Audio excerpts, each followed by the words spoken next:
So absolutely, one of the many issues, and I'm happy to go to any of them, is the weaponization of water through the declaration by India, the threat by India that they'll shut off the water supply to 240 million people in Pakistan.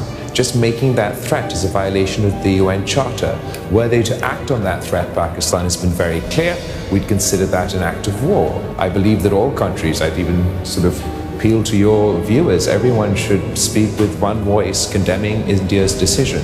We can't allow this precedent to set. We can't weaponize water. We've been to war with India before. We've had many exchanges such as this, but never such a drastic step taken. At the moment, the threshold for conflict between India and Pakistan is the lowest than it's ever been in our history. We've achieved a ceasefire, but we have not achieved peace. As it stands today, if there's a terrorist attack anywhere in India or Indian-occupied Kashmir, proof or no proof, that means war. That's not a tenable situation. Pakistan believes there needs to be dialogue and diplomacy where we discuss all issues, terrorism, Kashmir, water, and start